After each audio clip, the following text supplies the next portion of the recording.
Estamos de vuelta en Ahora por la Super 7, edición dominical. Vamos a conversar con el doctor Domingo Martínez Charles.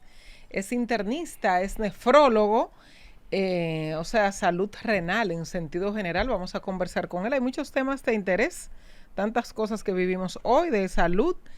Si tienen preguntas para el doctor, pueden hacerla, pueden llamarnos 809-565-1077 para que ya lo tengan por ahí más adelante. Pueden hacer la llamada. Doctor, buenos días. Gracias por acompañarnos en Ahora por la Super 7. Buenos días. Gracias a ustedes por prestar su plataforma con el objetivo de crear mayor impacto de conciencia desde el punto de vista de salud. Me siento como María la Virgen, bendito, entre tantas mujeres, exacto.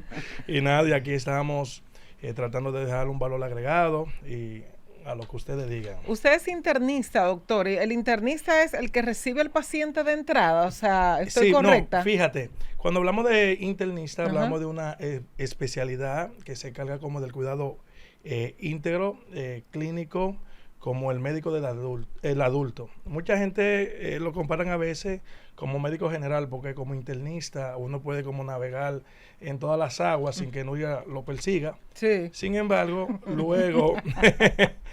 luego, pues, de ahí es necesario culminar la especialidad para entonces hacer un posgrado o un máster, una subespecialidad. En el caso mío, como nefrólogo, algunos cardiólogos, otros neurólogos, y así sucesivamente. Muy bien, doctor. Usted es nefrólogo también. ¿De qué llegan las personas enfermas, doctor, a su consultorio? O sea, lo que usted puede ver, su experiencia, ¿qué le dice? Fíjese, hay que hablar de causas para hablar de enfermedad renal. Las primeras causas a nivel del mundo es la diabetes y la hipertensión.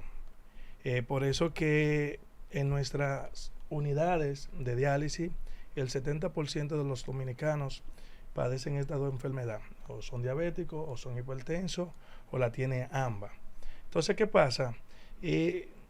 Hace algunos años, la OPS, la Organización Panamericana de Salud, hizo un llamado a todos los presidentes de que pusieran el ojo sobre la enfermedad renal crónica. ¿Por qué? Por el tema de frecuencia y alto costo. Recordando de que para ese entonces se hablaba de que 850 millones de personas padecían de algún tipo de daño renal y muchos de ellos no sabían. Y se sabe que lastimosamente 7 millones de personas fallecen quizás antes de tiempo a causa de la enfermedad renal crónica terminal. Tanto así de que quizá para englobar, lo más importante que la población debe de saber es que la enfermedad renal crónica terminal no da síntomas hasta que se ha perdido más del 90% de la función renal. O sea, cuando el paciente llega... Explíquelo llanamente eso, doctor, para que las personas entiendan. O sea, los que no son más tan expertos, no conocen el tema. O sea, cuando usted habla de enfermedad renal, ¿a qué se refiere y qué la provoca? Sí, enfermedad renal es cuando ambos riñones o uno pudiera estar afectado por cualquier causa. Cuando hablamos de pacientes que lo llevan a diálisis, hablamos la diabetes, la hipertensión mal controlada, enfermedades congénitas, automedicarse, todo eso conlleva a que el paciente se deteriore. Entonces, es cuando se produce que en condiciones normales el riñón o los riñones son incapaces de producir o de ejercer su función. Recordando de que los riñones tienen 7 funciones principales en nuestro organismo. De ahí es que sale una frase que dice que, por ejemplo, si yo voy a preguntar cuánto le costó ese maquillaje y es muy caro, la gente dice, no, eso costó un riñón. Y si es muy caro, dice, no, eso costó un riñón, manita y la mitad del otro. Porque la persona que hizo esa comparación sabía el valor funcional de ambos riñones. Por eso que el paciente, lastimosamente, cuando llega a diálisis, se deteriora, cambia su calidad de vida, porque son 7 funciones principales que se deben de ejercer en esos tipos de pacientes. ¿Y cuáles son esas 7 funciones, doctor? Bueno, una de las funciones principales del riñón es eliminar soluto, eliminar lo tóxico. O sea, si una persona se come un pedazo de pollo, el organismo tiene la capacidad de coger lo que necesita, almacenar lo que entiende que pudiera utilizar más adelante y lo que no necesita, eliminarlo a través de dos vías, las heces y a través de la función o del riñón o la orina. Otra es, tiene participación en la regulación de la presión arterial, pero también tiene participación en la formación de eritropoyetina para que nosotros no tengamos anemia, pero también tiene participación en la activación de la vitamina D. También se encarga de mantener el balance hidroelectrolítico, porque si nosotros, por ejemplo, consumimos mucho aguacate, se sabe que es una fruta rica en potasio y el organismo trata de balancear y eliminar todo lo que no necesita. Entonces, esas son las funciones principales. También tiene participación en el equilibrio ácido-base de nuestro organismo. En ese ámbito, doctor, yo tengo una inquietud. Se ha dicho siempre que tenemos dos riñones y que se puede sobrevivir con uno y que hay personas que solamente tienen uno. Esa es la primera. Y la segunda, la primera pérdida familiar que yo tuve, más dolorosa, que fue mi tío hace ya 38 años, fue en una trasplante de riñón. Y él rechazó el riñón que era de su hermana menor, que la había donado. ¿Cómo vamos ahora en ese proceso de lo que son los trasplantes de riñón y cómo vamos nosotros como país con el déficit de donación de órganos? Fíjate, vamos a comenzar por la primera. La realidad es que una persona en condiciones normales debería de nacer con dos riñones. Hay personas que nacen con un solo riñón y no es hasta que llega a un hallazgo fortuito, por una sonografía, un dolor. Yo tenía una señora hace poco que tenía 72 años y ella no sabía que había nacido con un riñón. Que si me imagino, entonces no le digo porque ahí comenzó la preocupación. Y hay personas que pudieran nacer con más de dos riñones, 3, 4, pero esos son afuncionales. Entonces no hay problema. Las personas que nacen con un solo riñón hacen una vida normal. Con el trasplante, pues obviamente cada día avanzamos un poco más. La realidad es que hoy tenemos drogas que quizá 38 años atrás no teníamos. Hoy los rechazos del órgano son menos frecuentes, se tiene más cuidado y el programa de donación y trasplante, gracias a Dios que se ha levantado y que está funcionando. Yo entiendo que correctamente comparado con otros países que todavía no han iniciado. Digo esto porque el programa iba muy lindo, pero entonces vino la pandemia. Hubo una vez una campaña de una niña también que afectó mucho, la gente tuvieron mucho temor con el tema de donar, pero hoy el programa está caminando y no solamente de riñones, sino también de córnea, y de otros órganos. Sí, ¿qué pasa, doctor, con las personas? He escuchado siempre que las personas que tienen problemas cardiovasculares y que están medicados, que reciben medicamentos diarios, que el paciente cardiovascular no muere de la presión, como se dice, usted me dirá los términos científicos, sino que mueren por afecciones en los riñones. ¿Cuál es la relación con el tema? Si es cierto. ¿Y qué pasa con una persona que debe ingerir medicamentos diarios para controlar su presión arterial? Fíjate, cuando nosotros hablamos de enfermedad renal, es como una conexión de doble vía. Hay personas que no tienen problemas del corazón o problema cardiovascular y a raíz del daño renal terminan sufriendo de presión alta, de cardiopatía, le da infartos, le da otras situaciones. Y hay personas que no tienen problemas renales y a causa de una enfermedad cardiovascular, pues entonces los riñones se comprometen. La realidad es que los pacientes renales, la primera causa de muerte son cardiovasculares. De ahí es la importancia de disminuir los factores de riesgo cardiovasculares, porque lo que mata al paciente es las enfermedades cardiovasculares. Y las enfermedades cardiovasculares por sí solas, pues obviamente yo creo que son la causa número 1 de muerte prematura a nivel del mundo. Doctor, ¿y cómo pueden prevenirse los problemas renales? O sea, ¿cómo podemos cuidar nuestros riñones? Fíjate, yo pienso que yo diría que quizás antes de que aparezcan los síntomas, ¿verdad? Visitar o conocer las causas. Por ejemplo, hablábamos de que lo que lleva al paciente a diálisis es la diabetes y la hipertensión. Y decimos que los síntomas aparecen cuando se ha perdido más del 85% de la función renal.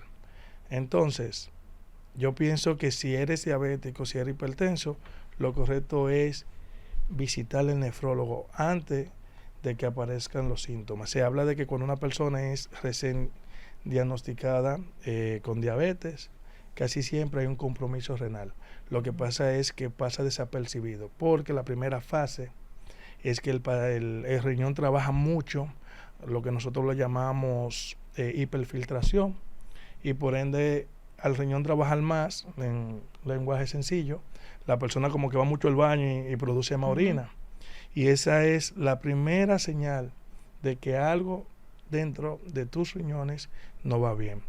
2, pues se sabe que cuando nosotros disminuimos el consumo de tabaco, de fumar, obviamente disminuimos el riesgo de desarrollar la enfermedad renal crónica terminal, porque se sabe que una persona que fuma tiene 9 veces más riesgo de llegar a la diálisis que aquellos que no fuman.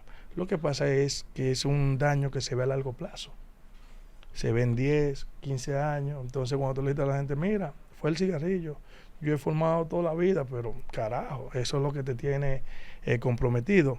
Evitar la obesidad, el consumo de sal, comer bajito de sal, no comer sin sal, sino bajito. Porque la sal también es importante. Claro, cuando nosotros buscamos como causa directa el consumo abusivo de la sal, hablamos que aproximadamente 2 millones mueren cada año como causa directa por consumo de sal. La automedicación, todos los medicamentos tipo AINES como Meloxicam, Diclofenac y otros medicamentos de venta libres conllevan a daño renal. Porque imagínate, lastimosamente en la consulta me llega ahora esto que me preguntaba, una de las razones, me llegan muchas personas en edad entre 50 y 60 años con problemas renales y quizás no tienen problemas de presión, no tienen problemas de diabetes, hacen ejercicio, pero tienen un solo problemita que es peligroso. Y es que, doctor, yo me tomo una pastillita a cada rato porque por unos dolores. Entonces, esa pastillita, lastimosamente, es lo que lleva al paciente a una toxicidad directa en el riñón, sabiendo de que la enfermedad renal crónica es irreversible. O sea, nefrona que se pierde, nefrona que no se recupera. Por eso cuando el paciente llega a una enfermedad terminal, necesita un trasplante o mantenerse en diálisis. La diálisis no es mala, porque la han satanizado. La gente no, no, doctor, porque eso es muy complejo, la diálisis. No, doctor. claro que sí, pero sin embargo, hoy tenemos 5,000 personas, dominicanos, que están vivos gracias a la diálisis. Lo que pasa es que no es lo mismo vivir para dializarse que dializarse para vivir. Ahora bien, si tú te puedes evitar llegar allá, obviamente eres libre, porque una vez que llega a diálisis, pues obviamente la calidad de vida cambia. ¿Qué hacemos para no llegar ahí, doctor? ¿Cuál es el estilo de vida, los alimentos? Dígame del alcohol. El romo. Y en eso que dice Joana, que es un aporte, después de la pandemia se consumió más alcohol. Y en la pandemia, ¿Cómo afecta el alcohol los riñones? Díganos cuál es el estilo de vida, qué es lo recomendable, aunque el paciente al final hace lo que quiere. O sea, usted recomienda y el paciente hace lo que quiere al final. Pero ¿cuál es la recomendación para que una persona no termine en una silla con una diálisis? Amor propio, yo diría. Pero fíjate con el tema del alcohol, ahora que se acerca Navidad, pues obviamente el alcohol se filtra por los riñones. La realidad es que si nosotros hacemos un ejercicio bonito, vemos que cuando ingerimos una cerveza, por mencionar cualquier bebida, nos damos cuenta que automáticamente aumenta el deseo de ir al baño. Y seguimos tomando y vamos al baño. Orinamos, y ahí se pierden sales, se pierde sodio, se pierde potasio, que es lo que da la famosa resaca. Entonces, muchos consumidores desarrollan una enfermedad renal aguda. Lo que pasa es que no da síntomas. Pero si usted se dio unas alturas de Romeo, al otro día se hace una creatinina, se va a dar cuenta que está elevada. Entonces, muchas veces, tanta frecuencia, fin de semana, el trago social, muchas veces acelera ya si tú tienes un problema de base, llegar a una enfermedad renal crónica.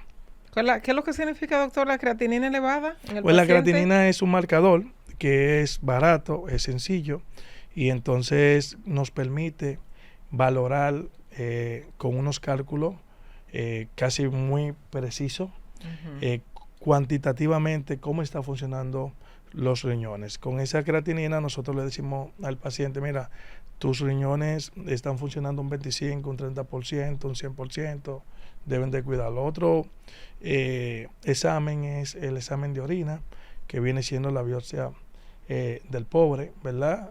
Porque con eso nosotros hacemos maravilla. Si hay presencia de sangre en la orina, si hay pérdida de proteína, si cambia el pH, si está muy hidratado, si está deshidratado, si hay arenilla, como le decimos, si hay algún tipo de infección, y una sonografía abdominal simple acompañada de un hemograma. Yo creo que con esos 4 análisis cualquier nefrólogo es capaz de diagnosticar una enfermedad renal, ya sea aguda o crónica. Recordamos que la enfermedad aguda, cuando recibe un tratamiento oportuno, se recupera casi en un 100% la función del riñón. Dígame, cuando la creatinina está elevada, ustedes hacen recomendación, o algunos médicos, no sé si usted la hace, una recomendación de pastillas de bicarbonato de sodio. Dígame del uso del bicarbonato y el limón en ayunas. Algunas personas lo usan para bajar de peso, dicen que para limpiar los riñones también. Otros usan el vinagre orgánico de manzana también para bajar de peso, para bajar los niveles de grasa en el cuerpo. Dígame de estos 2 elementos. Primero del bicarbonato. Parece que tenemos una llamada, doctor, una pregunta para usted. Vamos a ver, antes de que me responda esa llamada, vamos a ver. Adelante, buenos días. Hola. Adelante, buenos días. No se escucha aquí, Yankee, en el interno. No puedo escucharlo aquí. Ojalá y no pueda llamar otra vez. Dígame del uso, doctor, del bicarbonato y del limón en medio vaso de agua en ayuna. Fíjate, el uso del sodio, del bicarbonato, dependiendo en qué etapa de la enfermedad renal crónica se indica. Recordemos que la enfermedad renal crónica se clasifican en 5 estadios, que van del estadio 1 al estadio 5, siendo el 5 ya la fase terminal.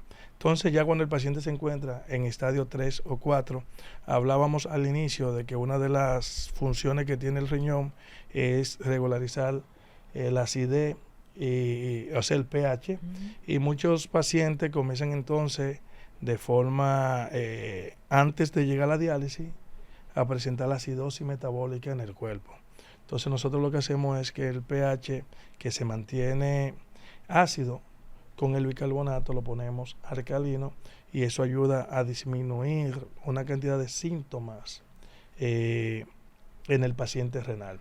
Ahora bien, ya en el paciente que no tiene ningún tipo de problema, pues un poquito de limón en la mañana, un poquito de sodio, el agua, obviamente aportan cierto beneficio, pero yo soy de lo que digo es que el agua en ayuna es sumamente interesante. Yo lo hago porque recordemos que hay una pérdida insensible que muchas veces nosotros no tomamos en cuenta. Las noches. Que exactamente, mientras dormimos, respiramos, se pierden por la piel, el organismo sigue trabajando y se pierde un poco de líquido, y en la mañana tú te hidratas con un buen vaso de agua a temperatura, como guste, y de alguna forma esa pérdida reponemos.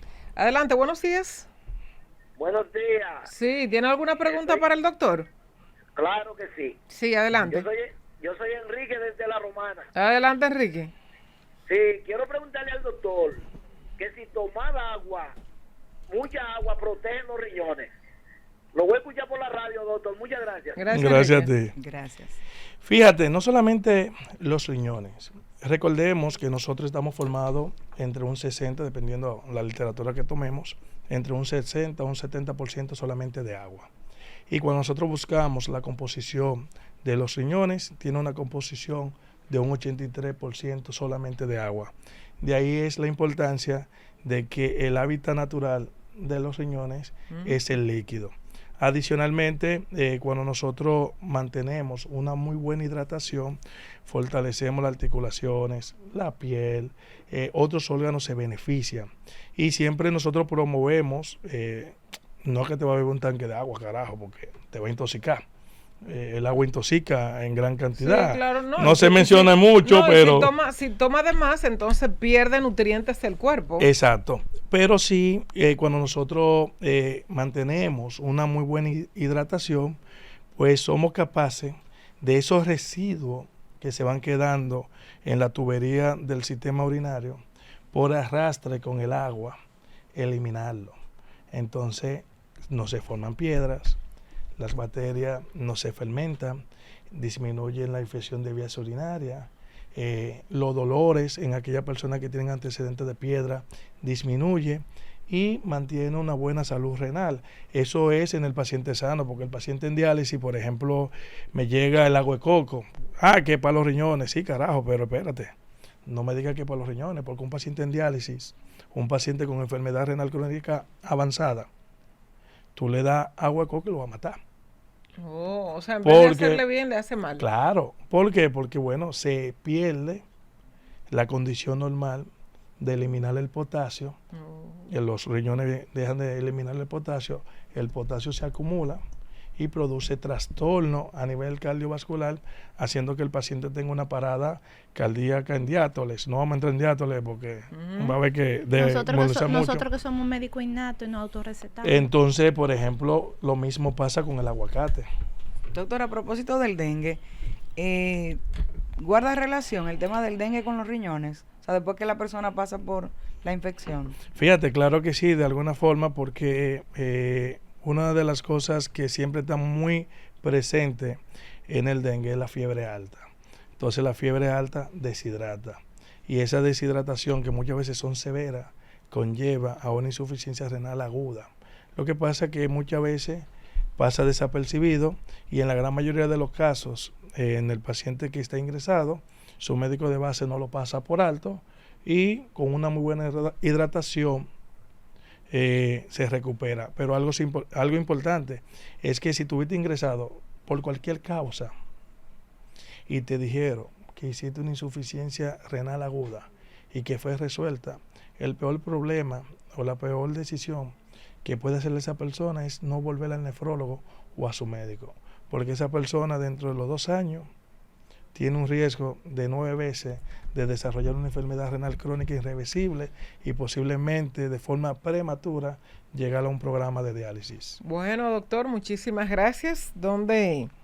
¿Dónde podemos encontrar a los pacientes? Yo creo que debo pasar por allá. Todos debemos pero pasar por allá. a prevención. A prevención. Bueno, uno nunca sabe, doctor, pero hay que medicina preventiva. ¿Dónde podemos encontrarlo? Fíjate, yo tengo una consulta oficial en la clínica Dr. Rodríguez Santos, de lunes a jueves en la mañana, y me puede contactar al 829-340-1381. Y bueno, los muchachos me han puesto en ese asunto de las redes. Sí, ahí lo veo, sí. Domingo Martínez en TikTok, YouTube, muy bien. Instagram. Muy bien, muy bien, Gracias, muy bien. doctor. Muchísimas Gracias a gracias, señora.